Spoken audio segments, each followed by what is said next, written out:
Hello everyone, class 7th Heritage Math exercise 10.1 question number 8 of A find ज्ञात करना है। ए दिया गया 0.6% ऑफ 45 का 0.6% कितना होगा।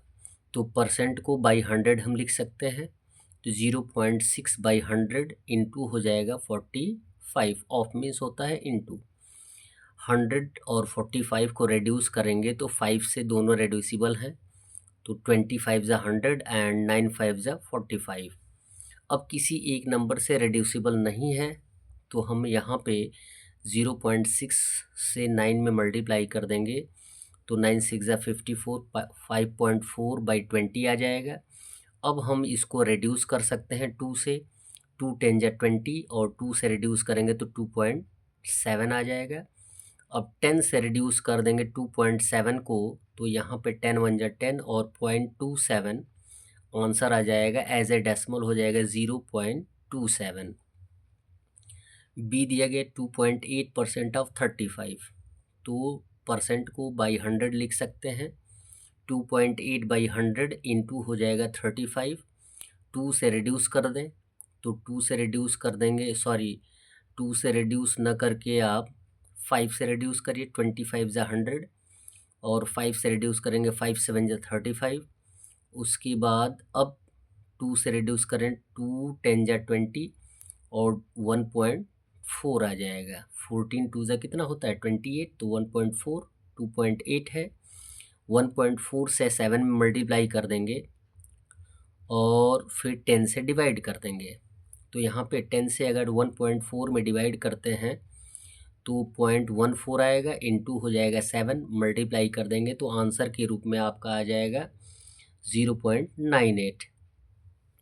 और फिर दिया गया है सी 136% ऑफ 70 का 136% आपको फाइंड आउट करना है, तो लिख देंगे 136 बाई 100 इंटू हो जाएगा 70। अब इसको रेड्यूस कर लें। रेड्यूस करने के लिए आपके पास सिंगल जीरो से सिंगल जीरो रेड्यूस हो जाएगा और 2 5 ज़ा 10 और 2 से रिड्यूस कर देंगे तो 68 आएगा।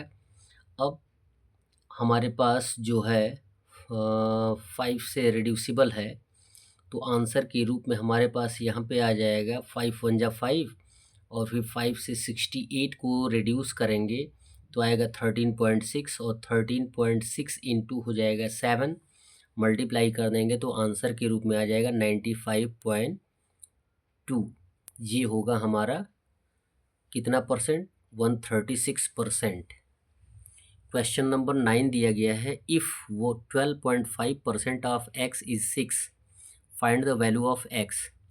यदि x का 12.5% 6 है तो x का वैल्यू फाइंड आउट करना है। तो अकॉर्डिंग टू क्वेश्चन लिखेंगे 12.5% ऑफ x इक्वल 6, तो यहाँ पे एज ए फ्रैक्शन हम लिख सकते हैं परसेंट को 12.5 बाई 100 इंटू हो जाएगा x इक्वल हो जाएगा 6। x का वैल्यू फाइंड आउट करने के लिए इनको ट्रांसफ़र कर देंगे, तो 100 एज ए डिवीज़न है तो एज ए मल्टीप्लिकेशन आएगा और 12.5 एज ए मल्टीप्लिकेशन है तो एज ए डिवीज़न आएगा। क्लियर है। अब यहाँ पे एज ए डिवीज़न जो फॉर्म या जो नंबर दिया गया है वो डेसिमल में है, तो उसके डेसिमल को रिमूव करने के लिए हम 10 से मल्टीप्लाई करेंगे। यदि डिवाइज़र के डेसिमल को हटाने के लिए 10 से मल्टीप्लाई करते हैं तो हम न्यूमरेटर में भी 10 से मल्टीप्लाई करते हैं।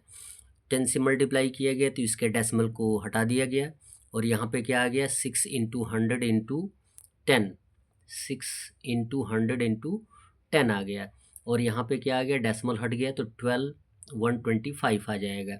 अब रिड्यूस कर देंगे, 25 4 जा 100, 25 से 125 को रिड्यूस करेंगे, नहीं यहाँ पे देखिए 5 2 ज़ा 100 और 5 2 ज़ा 100 से 5 से रिड्यूस कर देंगे तो 25 आएगा 125 को, और 25 1 जा 25, 25 4 जा हो जाएगा 100, 6 इंटू 4 इंटू 2 मल्टीप्लाई कर देंगे तो आंसर आ जाएगा हमारा 48, जो कि x का वैल्यू होगा। That's all. वीडियो को लाइक करें और चैनल को सब्सक्राइब करें। धन्यवाद।